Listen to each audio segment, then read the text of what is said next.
I was ahead of my time with Star Wars. I was ahead of my time with socks and Crocs. So many things. I first watched this film on Laserdisc. My dad had a Laserdisc player. I was a Star Trek fan. I rented Star Trek movies. On this episode of The Nerd House, the crew reviews Star Wars A New Hope. Enjoy! Welcome to the Nerd House. For the very first time, Jay Slick has watched Star Wars A New Hope. Jay Slick, what did you think of the film? I liked it. You liked it? A lot. You liked it a lot. You said... A whole lot. I think you used a word when we first saw it. Do you remember what that was? It holds up well. Holds up very well. Yeah, okay. What else? It is an unintentional start of a legacy. Yeah. I do Early believe... Saturday morning, them are deep words. I do believe you used the word masterpiece. Given its time, I would probably agree with you. This is 1977. Not today. No, The movie. but the movie came out in 1977, and really nothing like this has ever been seen before. So you've got to remove yourself from Star Trek, the movies. There was Star Trek, the TV show. There were TV shows like Buck Rogers and various other TV shows, but nothing This epic. right? And if you strip the story down to its bare minimum parts, it's a fairy tale. You have to, a farmer has to go become the hero and rescue the princess from an evil king, and then he has to save the kingdom, right? So it's a fairy tale in space, right? And you have knights and you have evil rulers, and it's just set in a world that no one had really ever done before on a large scale. And I would argue done really well. It wasn't the first space movie. No. It was just the first one done really well. Yeah, done very well. Yeah. Did you have any other thoughts, Jay? I do like how this unintentionally kind of connects to every Star Wars movie that has come after it. Right. Well, it's not unintentional. They had this to begin with, so they Yes. intentionally put these things in other. Yeah, but this movie, they didn't know it was going to create something this big. Right. They did it. Yeah, but one thing you have to remember is George Lucas and those creating it did not know if this would be a success. So he had to tell one story. And so he kept the world building in it, but he told one complete story so that if it failed, it could be a one and done, right? And that's why you have a very clear beginning, middle, and end, right? I mean, you could technically only have this movie. It would be sad, but you could have this movie only. What did you think about all the little clues and things that were built off of this for like Clone Wars and other planets and worlds that are mentioned? I really liked it. Even down to just some of the not important creatures in this movie have all made appearances in other films or in Clone Wars. Right. So it's a very rich, All of those Star world. Wars movies came from this. right, everything did, yeah. And this influenced science fiction to this day, right? Alien, Star Wars, and Jaws, I would say, were incredibly influential on the next 3 to 4 decades of filmmaking. Because they took stories that you may have seen before, but they told them in creative ways and made it visually outstanding. Ash, did you have any thoughts? I agree with you guys. It's humorous at times, but it's not like for a, 50-year-old movie, it's not as dated as you would think it would be. And I guess that's because it is set on a different world and not Earth. So you don't have Earth things to Earth date it. references. Yeah. You know, what's interesting is his generation, they're going to grow up able to watch the movies as intended in order. Where this was what This we is had. it. Yeah, we had 3. Yeah, so we had this, and then when we were older teenagers, early adults, You is had the when they came prequels. out with the 3 prequels. Right. And so for us, I think it hits a little differently because we know that this is where everything came from because this is what we had. And I didn't watch it when I was young. I think I watched it, maybe for the first time when I was like 17, 18 years old. And you were talking about where we watched this together, maybe the first time we watched it Yes. together when we were dating at my parents' house. And my dad, He's like, I've never seen this before. yeah, who was in high school when these came out, because he graduated in 79. And he was like, "Oh, I'll sit down and watch this for you." And he said he made it like 10 minutes. Yeah, when R2D2 and C3PO are walking around in the sand. And he was like, he's like, "Yep, all right, I'm going to bed." I'm going to bed. Not his style. So, and, you know, Which is just funny. yes. So let me jump off of what you were saying. I remember talking to one of our friends. We were youth ministers at the time. And I remember saying to this youth friend, who's a good friend of ours now, that he would grow up in a world where the prequels were just a part of Star Wars. Mm-hmm. Whereas we grew up in a world where you only had 3 films, and that was it, right? The last one came out in the mid to late 80s. And so it was kind of like a closed book, and it was kind of like just something you did. I remember being made fun of in junior high school because I had a Star Wars shirt on. And Now everybody will. now everybody has a Star Wars shirt. And so it's just so culturally strange how things, I hate to tell you this, but I was ahead of my time. I was ahead of my time with Star Wars. I was ahead of my time with socks and Crocs. So many things. So I first watched this film on Laserdisc. My dad had a Laserdisc player. And so Dating myself. I still remember the disc. It was the size of a dinner plate. And you would stick it inside of the player. I love your face right now. Yeah. Okay, so a Laserdisc was a giant CD, but it was the size of a plate, if not bigger. And you would stick it inside the machine, and then you would lock it in, and then it would hopefully play. I'm just showing you what a Laserdisc is. Yeah. It's just a big DVD. So it would kind of look like a record, but all silver instead of black. I think my dad's were gold, if I remember right. I don't Yeah, know why. kind of goldish. Depends on how the light hits these. Yeah. But Yeah. So, and did you flip it over, or did it just have was it all on one side? I don't know. I'm just looking at images. But anyway, that's how I remember seeing it. So I had only ever seen the first one, and then I got a little bit older, and I would watch Empire Strikes Back and Return of the Jedi when it came on television, and it would always come around Thanksgiving. They would play all 3, and that's when I got to see the other 2 movies. And my mom recorded them one year on when they came on, and so I only had the TV edited with commercials versions of Empire and Return of the Jedi. And so I just watched that until the mid to late 90s when they came out with the VHS they weren't special editions, they were remastered. And then, buddy, it was You never on. like rented them from like Blockbuster or anything No, like that? these were not movies I rented I was not a huge Star Wars fan. Wasn't enough to waste I was a your Star video Trek fan. I rented Star rental? Trek movies. No. But when I was with my dad, we didn't rent movies. But then my mom had it on VHS, like I said, so I just watched it off there. It's the same thing with Godzilla movies. All my Godzilla movies were nothing but TV recordings. So this New Hope came out in 77, Empire Strikes Back in 80, and The Return of the Jedi in 83. So you had 3 years between each of these. Like now, like, okay, we just finished the Marvel Universe. universe, the good part. And, we were talking about the fact that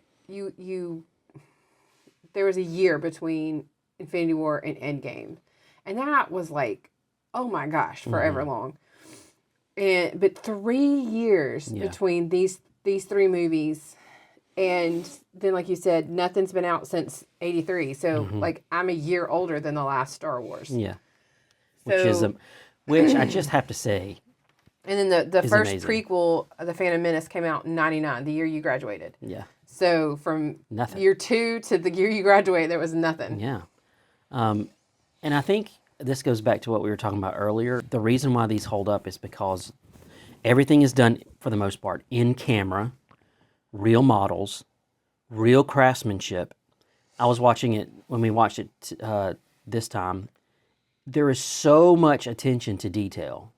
Like everything is intentionally placed or is on purpose. Nothing looks like it's just thrown, like a set thrown together.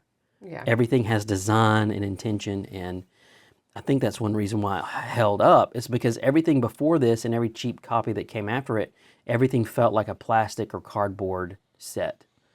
Whereas this was painstakingly designed, down to the ships, down to the weapons, down to the different worlds that you visit, everything felt new and different and real. What are you reading? I was just looking at the order that they all released. So, like, Jay Slick here, like, the Clone Wars had come out before he was born. All of the prequels had come out. Yeah, he came out So, like, right before Rogue One. He was 4 when Rogue One came out. Mm-hmm. So it was just interesting how much, like, his world includes so much. Yeah, You know. but ours included 3 movies. So, I have a question. Yeah, In the theaters, did this say episode 4? no. When I was a kid, it didn't have episodes. It said just said A New Hope New Hope, and then it had the scroll. episodes. When they knew that George Lucas was going to make the prequels, they changed the episode numbers. Because the story goes, and correct me if I'm wrong, is that he always wanted to do these 3. However, he knew the limitations of the movie industry at that time. And then, Well, the thing is, though, if you write a epic, which Star Wars is an epic or a fairy tale, you have to create a source material where all these characters come from. They're in your mind at the least. So you have all this information so that if the opportunity comes available, you just shape that information into a story. And that's kind of what I think he did. You have to kind of have an idea about who Darth Vader is, who Obi-Wan Kenobi is, who Luke or Han and Leia, who all these characters are. You have to have at least a skeleton of who they are. And so when you're given the opportunity to create those stories, you say, okay, I can flesh this out now. I don't believe for 1 second that he had all of these things planned out, because especially in the first one, and I know he's trying to make one story in case it failed, there's too many things that you kind of have to change as the story unfolds. So for example, listening to George Lucas talk, the reason why the Emperor came in is because Darth Vader was going to have a hero, a redemption arc. So they needed another villain who could be the big bad, not Darth Vader. Well, Darth Vader is the bad guy for the first 2, but then you start to see in Empire, he's not the big bad guy. There's someone else, and that was created because George Lucas was changing Darth Vader's story. It's the same thing with Yoda. Why do you have Yoda? Yoda comes in because Obi-Wan Kenobi is dead. Yoda is Obi-Wan Kenobi if Obi-Wan Kenobi had stayed alive, but they killed him in the first one. You don't think that because they're such different characters. One's a little short green guy, one's a human, a Terran or whatever. So some things are changed in order to flesh out a bigger story. Anyway, like I was saying, everything is done extremely well. This Star Trek and Buck Rogers all influenced Star Wars. However, once Star Wars came out, all of Star Trek tried to copy Star Wars. I guess maybe because of its success on the large screen. I remember hearing a discussion about the design of the Enterprise. And if you pay attention, everything in Star Wars looks old and used. It's a used universe. Like all the ships look greasy, right? It's like a trucker style. Well, everything in Star Wars is clean. It's like NASA. Clean, spotless, white, no smudges. Well, Star Trek? Yeah, I'm sorry. In Star Trek, everything is clean. Well, when they wanted to make the first Star Trek movie, there was a battle. There was a battle with the designers because they wanted to change the Enterprise and make it look more weathered. And there were other heads that prevailed, thankfully, who said, no, you have an established universe. You have to keep it clean. And so there's this, back and forth when it comes to... I personally like the fact that they are different. Yes. But you know how it goes. When something is successful and you're like, ooh, they did it this way. Let's go do it the way they did it. Yeah. Because to me, Star Trek always will be long-term series. Yeah. Well, it's about... Whereas Star Wars is always epic movie. Yeah. And well, one is a fairy tale and one is about exploration. Well, so it's very different. They are different in that way too, but I'm just saying the way I view TV shows versus the way I view movies is just, it's different. Movies are short. They're A complete story. a complete story in themselves. They're not meant to keep me tied for ages, Right. whereas a TV show is. And so I like that they are different and that like you said, the other heads prevailed, because it does continue to keep it Right. separated. Where I do think if you started letting it get too close, it would have all melded together, and my brain would have had, Worf fighting Jabba, and it would have not worked out well. So I just, for me, as someone who did not grow up as and I would not consider myself a sci-fi nerd. No. I do enjoy certain sci-fi films, nowhere near what Yeah. you. So I like the delineation. Yeah, the separation is good. And I'll tell you too, if you ever notice, one of the things I love about Star Wars is that, like, if you have a ship, it's shot dynamically. It's moving in scene, right?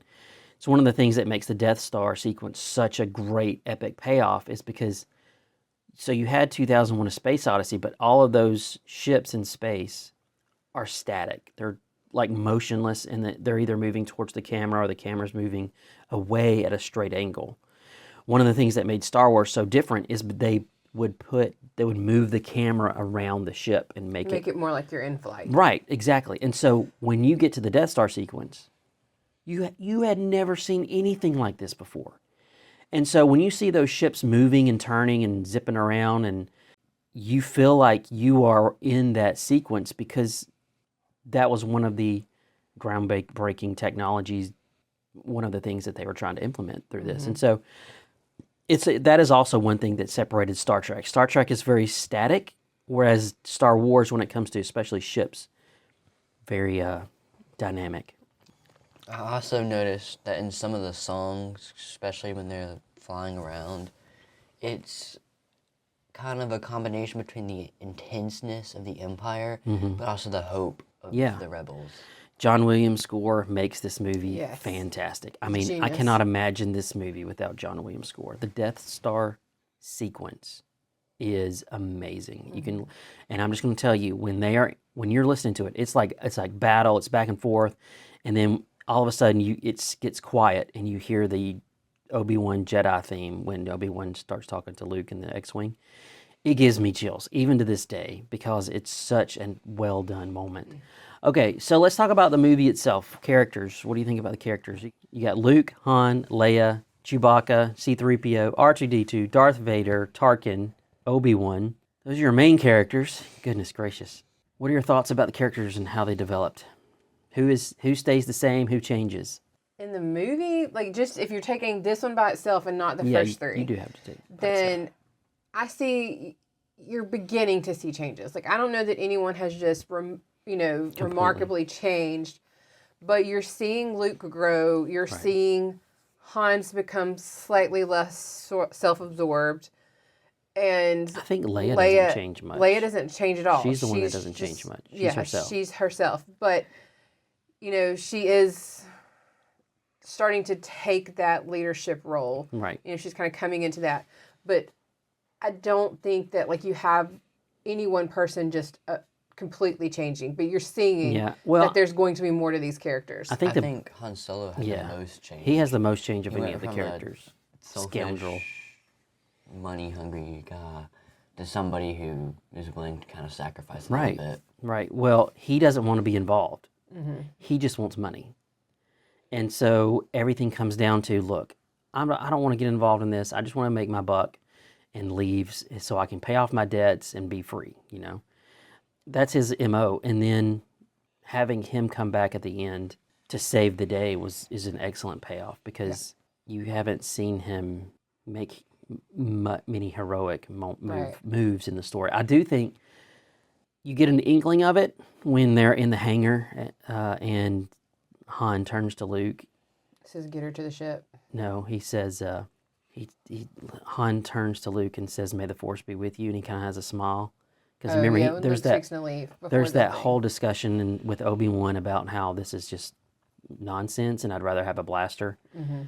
So there are moments where you see his growth but even Luke kind of doesn't believe it at that. Yeah. You can kind of tell he doesn't even acknowledge Well, really that's what he he tells says. Leia. He's like, I really thought he would change his mind. Yeah, yeah. And again, like, I agree. I do think that you continue to see more development in the next two films to get his full arc, but you are starting to see it here. But I wouldn't say it's like a complete turnaround. Maybe No. more than maybe But he's now more involved. to a degree than the other two. But Yeah, but I will say by saving Luke, he took out Darth Vader and the two TIE fighters.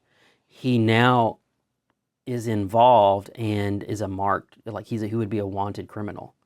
He's no longer off the radar. You know what I mean? yeah, So he could have just gone off and done whatever he wanted, but now by inserting himself in that moment, he is considered part of the rebellion. And part of my theory is maybe when he left, he went and paid his debt. He was gonna go, and he was like, Maybe. I You'll might see. as well help Well, him. stay tuned. yeah, I can't really say much because there are people still out for him. Who do you think? Okay, I'll just say this. I think Luke is the main character In this one, I do. in this film. Luke is the main character, and I love his development from farm boy who longs for adventure to he gets his adventure and he gets to save the princess and the kingdom. But at the cost of his family. Yeah, it did not come without cost, and I think that's a hero's tale. You can't be the hero and not expect to lose things you love. And two moments, well, the moment where he sees his aunt and uncle Crispy by the front door, I think that moment is really important because the threat of the Empire has come to his front steps, and he has to make a choice, and that choice is, well, he has nowhere else to go now. I mean, he could clean up the mess and continue to farm, or he can go with Obi-Wan, right, and fight for the vengeance or justice of the galaxy, right, which is the overthrow of the Empire. So I like that moment. I think Luke is the main character. I think he's the main character in the original trilogy. I think the original trilogy is about Luke primarily, which is why I don't like the new trilogy, because they kind of poo-poo on his character. So I like his character development. So, what was the reasoning behind inserting the scene with Jabba? Okay, so that was just, they filmed the scene in 1977 with a character dressed like a Jabba character, but he was dressed like he's a man. Chubby man, and he acted the role. So that whole scene was actually filmed. Oh, okay.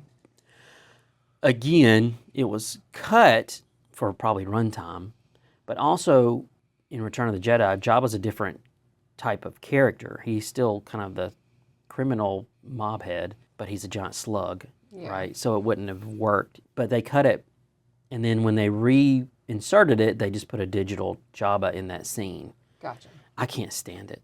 I wish that was not in there at all. It doesn't have to be in there. It also doesn't fix.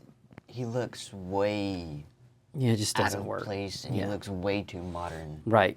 It's one of those things where the CGI, just take it out. It just doesn't fit. Another scene that was cut from the film is when Luke talks about he talks about his friends to his uncle. There's actually a scene where he goes to this, I think it's the Tashi station, and you get to meet some of the other characters that are his friends, and a little bit more about his longings to join. I have a book that has concept art for that. Right. And area. Yeah. And you can look at we'll watch the scene in a minute. So there's also a sequence that was cut. Do you remember towards the end when they're in the hangar, they're getting into the X-Wings, his buddy, that guy comes up to him and he's like, "Hey, Biggs," right? I think. Yeah. It's Biggs. like, yeah, he's like, I didn't think I'd see. Waited or Yeah, something like that. Well, there's a sequence in the desert where Biggs is going off to join the rebellion. And so that's the scene I wish they would have kept in, because it would have fleshed out who that it kind character of built was. it and built his longing. Yes, and I want to say this, it would have made the payoff when Biggs gets shot down in the X-Wing more Better. important, Yeah. because he's the last X-Wing to get shot down. He's guarding Luke Right. in the trench run, and then he gets blown away, and the music goes quiet, and that's supposed to be an emotional moment, and it would have paid off more if they had just kept that sequence at the beginning. But I would rather have had those sequences instead of the stupid Jabba sequence. So one more thing I think we have to talk about with these movies before we get into like our Christ moments or our ratings is the artistry. Yes. So this is a pre-digital era. In camera. In camera. Everything is either real or drawn. Or handmade. Painted. And, you see it more with, I think, is it the next movie where you have the hand-painted clone troopers? Stormtroopers. What you're thinking about is Return of the Jedi. Okay, so it's the last movie. But there are other hand-painted yes, things but, in these films. When you think about the fact that a lot of these scenes, like you said, were painted on glass, then filmed, and so what you're seeing is true art. Right. And I'm not saying that digital artists are not artists, but it's a different. It's a skill set. It's a skill set. It's like a carpenter versus manufactured furniture. Yeah, exactly. There, when something is hand done and not cleaned up by technology, there's a different type of artistry to it. Right. And you can understand it a lot more as someone who has done both. Yeah. But as a non-artistic person, seeing one versus the other, there's just a different type of beauty to it. Yeah, I mean, think about it for a second. Every wire on the Millennium Falcon is built. Every spot of, like... there's no copy-paste. Yeah, there's no copy-paste, but what I'm saying is like every weathering, every spot that looks like battle damage, or, every panel on a wall, someone put that there. Mm-hmm. They designed it, they carved it out of wood or plastic, and they put it there. It's just, that's one reason why it holds up. When in the late 90s, early 2000s, when everything became digital, you see that it just doesn't hold up as well. To me, it loses a depth. Right. And it's also the craftsmanship at that time of people creating things that had never been done before and making it look completely believable. That it's a I don't want to say a miraculous thing, but it just goes to show you the talent of those artists. And I mean, you're not watching Star Wars and going, "Oh, that's a cardboard set." Mm-hmm. "Oh, that's an elephant covered in fur," which is the Banthas.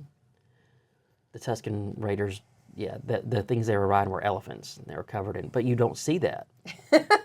Yeah, but it's just they would never do that nowadays. It would be a digital creature. Yeah.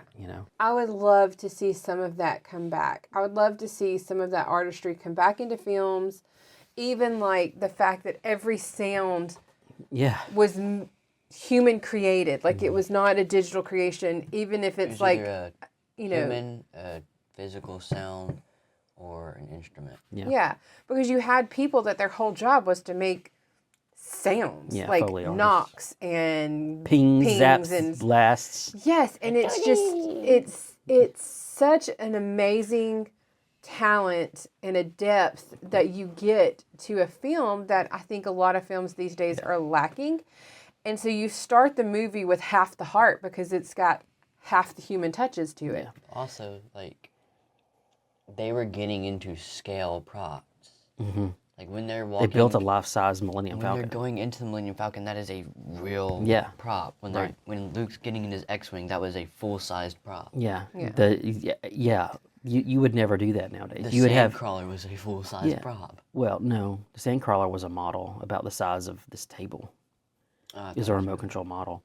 But you would never do that now. You would have, for example, you would have Luke inside of a cockpit and everything else outside of him holding onto the steering wheel would be a green screen. Or a blue screen. Yeah. Yeah. Now, I will say this. The more I watch this A New Hope, the more little flaws that I see in the craftsmanship. I saw no flaws. But I love it because it gets to you get to show, it just shows you the humanness of it. Like there's a scene where one of the stormtroopers has white duct tape holding his armor on, Or you remember when we watched this at our friend's house, you get to see that the Darth Vader helmet is not perfect. It's not as sleek as it is in subsequent movies. And I just love that because you get to see, it's kind of like seeing the brushstrokes of the artist. Yeah. You know what I mean? Instead of polishing that table and making it perfectly smooth, you get to see where the carpenter dug into the wood. You know what I Right. mean? It just makes it look more artistic. Yeah. And not imperfections are the fingerprints of the artist. You know? Yeah, and I feel like, we spend billions of dollars making movies now, and it's all for the people who are saying the lines or some of the digital stuff, and I'm like, bring back the artistry. Yeah. And I do want to say this. I forgot how dialogue heavy the first movie is. So the first half to 2/3 of the movie is people talking.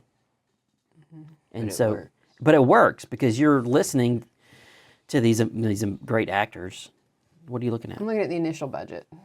What was So it? go ahead. So the initial budget for A New Hope, which was, again, 1977, was originally $8 million, but was Yeah. increased to $11 million. And what is that in today's money? I'd have to, inflation, that would be around $58 million. Good night. But it earned Oh yeah, $775 million worldwide, that's making incredible. it one of the best studio history deals. Can you imagine? You invest. Would you say that 11 million? Mm-hmm.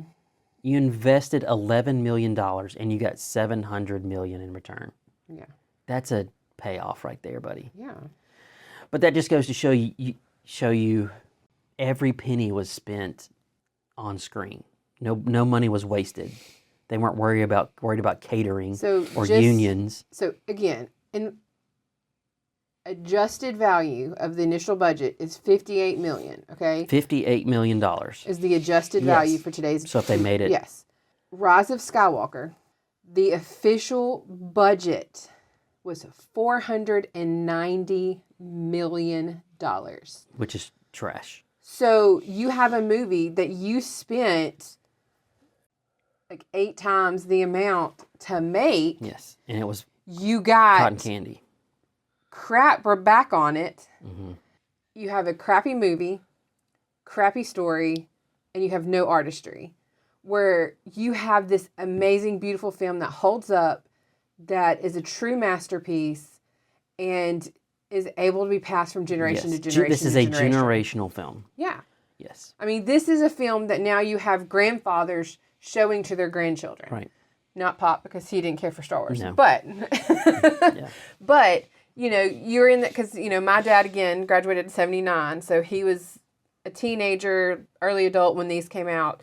So if he was a huge fan at that point, he would then be passing it on to now the third generation. Right. So you have that happening with this movie, and it still holds up, and people still love it. It still gets such a high rating Yeah.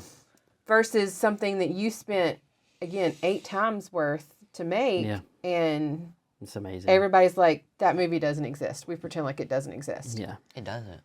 Yeah. So, all right. What I did want to ask each of you this. Do you have a favorite moment in the film? The whole film. Give me a moment. The whole film. Ash, while Jay Slick is thinking about his favorite moment, Mm-hmm. do you have a favorite moment? I like the moment when Obi-Wan and Vader finally come face to face, and both of them knew that they were going to have to fight each other. Like, they both had kind of been getting these little hints that they felt something, and they were going to be fighting each other. But then when presence I haven't felt. When they are fighting and you see Hans and Chewie and Luke and all them finally make it to the hangar, they're running to get on the Millennium Falcon, and you have the bay doors open. Right, and he And you sees it. see Vader and Obi-Wan fighting. Luke yells, Ben, and Ben sees him, and he stops fighting. Yeah. He pulls his sword into that little rest position in front of him and just takes the blow. Right. It's this beautiful sacrifice moment because he knows this is going to be what needs to happen to spur Luke. Luke into his Yeah. And think about it. his His quest. his Hero's quest. quest. But it's such a beautiful moment of sacrifice. He gets this little smirk that's kind of playful, like, Strike me down and I'll become more powerful than you could yes, possibly like imagine. he knows this is it. Like this is going to be what makes him more. And it's just this great moment. It again is the turning moment. It's because yes, he lost his aunt and uncle, and that sucks. And it started his journey. But you get like Ben was this almost second father figure very quickly, and so he truly has lost everything at such a young age, and it's that sacrifice. It's Peter Parker seeing his uncle killed. It's all these different. I'm drawing a blank now on these different movie moments, but it's that sacrificial loss moment that makes the hero become the hero. Right. And it's just a beautiful moment. I think the way it's framed, the way that they're running and you see it, and it's kind of framed by the bay doors, and then they start stormtroopers closing. are watching. Yes, it's just a beautifully thought out shot, and it's great. I love the way they did it. My favorite scene is probably the Death Star battle. The trench run. Yeah. But I was gonna say that a lot of the good Jedis, especially in like the prequels, they all have something they had to lose to become Who they are. to become a great Jedi. Yeah, and I do think that because of the way that they went back and built the prequels, and you have Anakin sees his mentor get Qui-Gon. Qui-Gon. No. Obi-Wan Sees sees Qui-Gon get cut down in a very similar manner. I think that because of the way that they have gone back and built the prequels, this generation that grows up with the prequels is going to see that moment with Luke as a bigger payoff, because it's Obi-Wan taking that lesson, paying it to the next generation. And so it's but I think if you take it in the order that they came out, it's still a beautiful moment. So you have to think about this in the wider scope of the other films. But Obi-Wan sacrificing himself, he knows that Darth Vader, spoiler alert, is Luke's dad. Yes. And he has to get Luke as a part of the rebellion in order for there to be hope in stopping Darth Vader, because Darth Vader is the big bad, the Empire's the big bad, the Emperor's the big bad.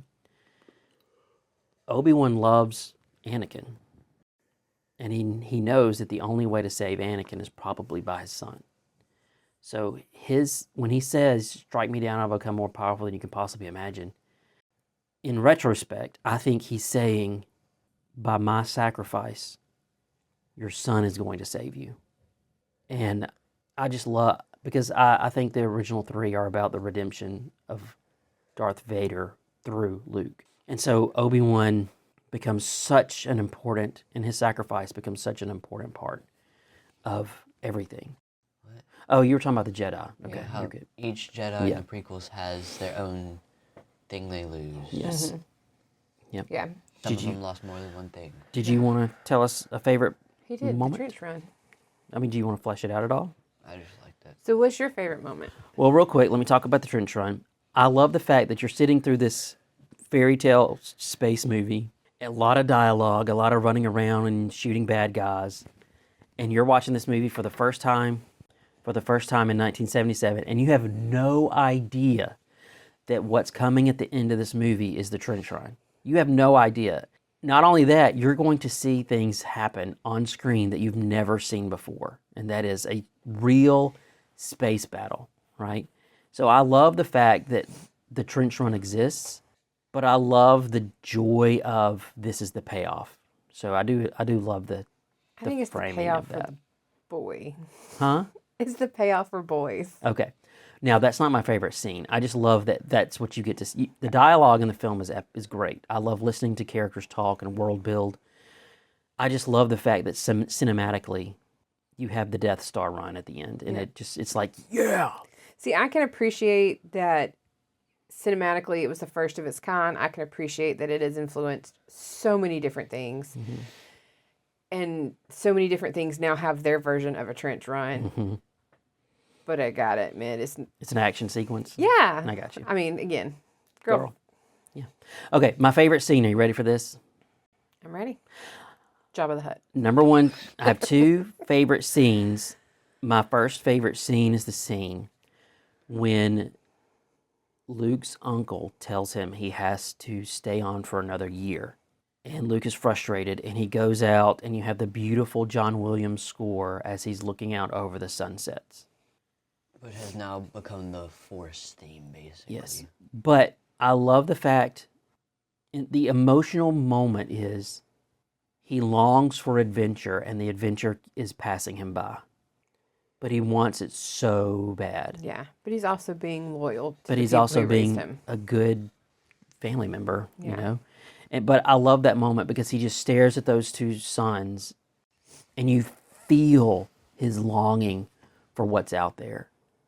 And then he has to turn away and go help his family, get back to work. I love that moment. But then I also love the moment when he goes off with Obi-Wan and he comes back and he finds his uncle and aunt murdered. The music there is important and epic and beautiful. So he sees that, but the moment I love is when he sees it and he sees them, he looks away, but then he briefly looks back. Why is that important? It's because when something horrible happens, your instinct is to look away and run. But instead, when he looks back for the fuel he needs to take on the Empire. And I just love that moment because, yes, he was frustrated with both of them, but they're his family and he loved them. And because of their murders, he's going to go on this adventure. Yeah. And I love the emotional, the framing is perfect, the music is perfect, the gestures, the turning of the head, the cinematography, both of those two moments are perfect. And I love that they help shape who Luke is for the rest of the trilogy. And so when I think of Luke, I'm always going to think of that farm boy who wanted adventure, but was loyal to his family, who loved his family. And when the adventure came to his doorstep, took what he loved, he said, I have to go and fight evil. So that's the character I measure everything else by. What would Luke do in the future? Well, I'm going to gauge it by who he is in the first film. And that's why I don't like the new ones. But anyway. I think this is kind of it's a moment where he realizes that he has taken this for granted.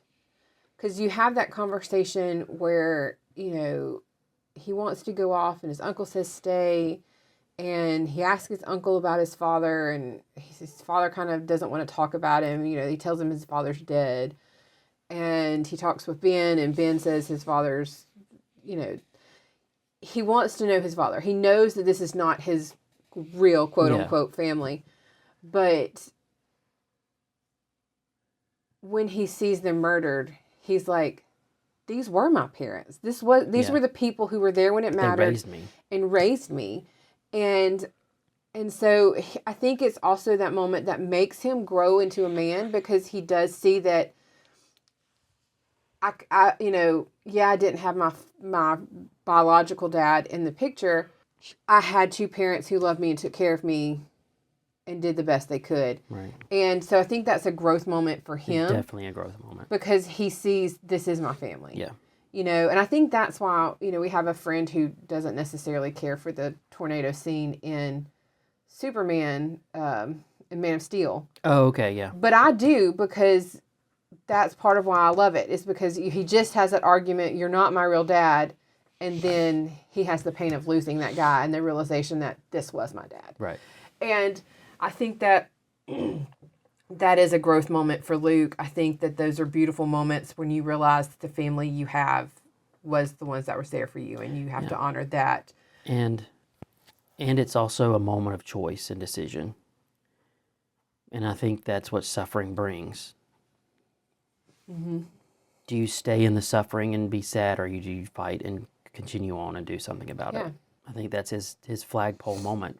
Yeah. This is going to make me fight hard to make a difference. So, you favorite scenes were good.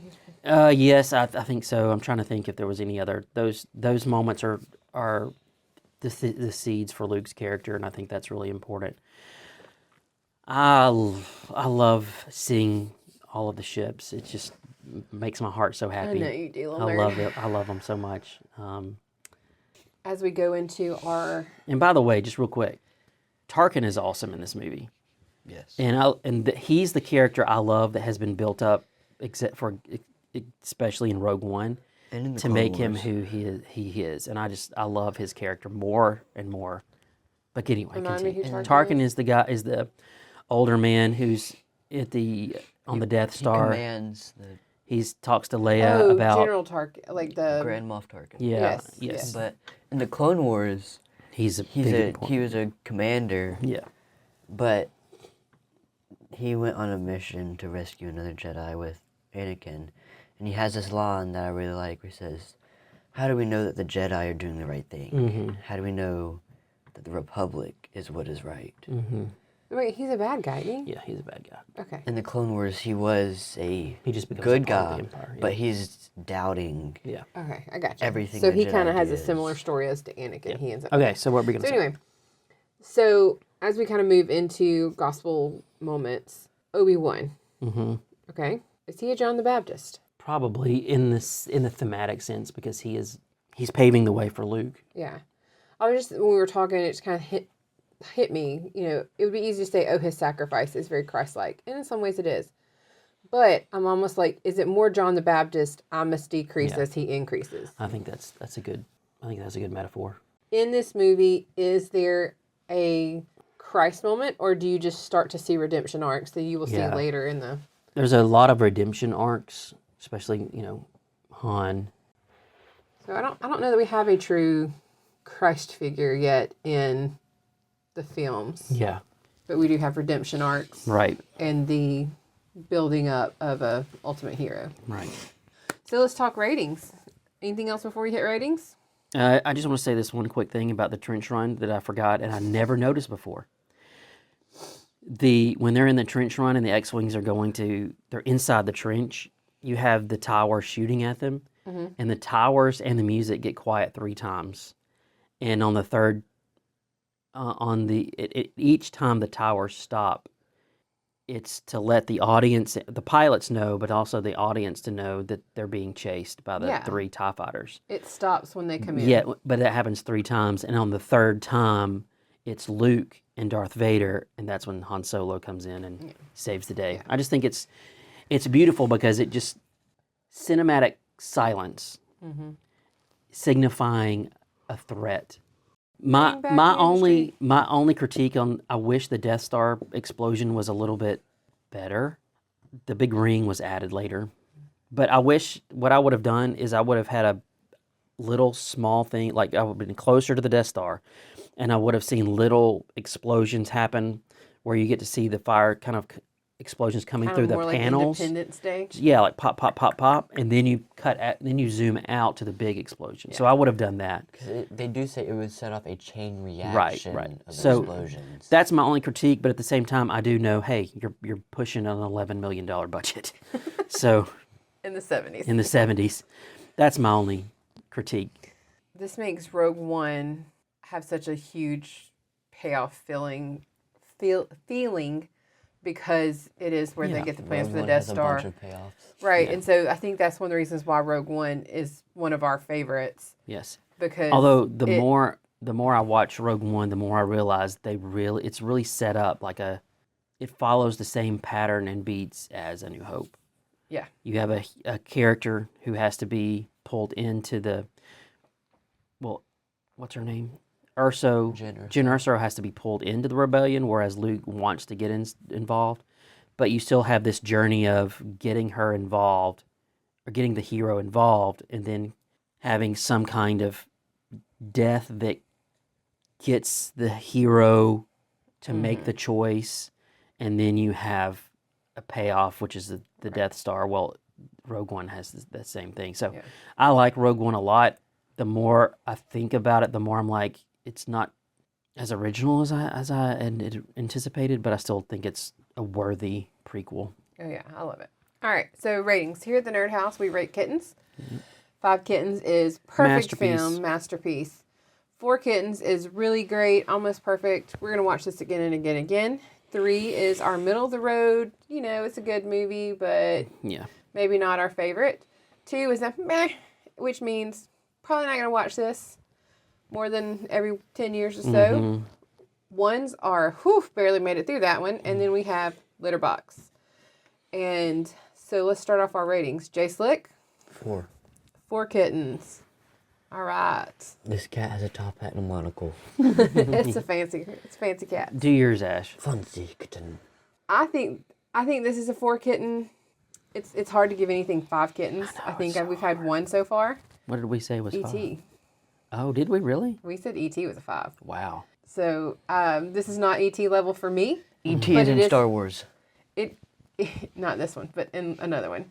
But it is a great movie, and again, the artistry is amazing and beautiful. So Okay. 4 stars or 4 kittens. I am tempted to give Star Wars A New Hope 5 stars. However, because I know what I probably will rate Empire Strikes Back, I'm going to give New Hope 4 stars. Kittens. I will give Star Wars A New Hope 4 kittens.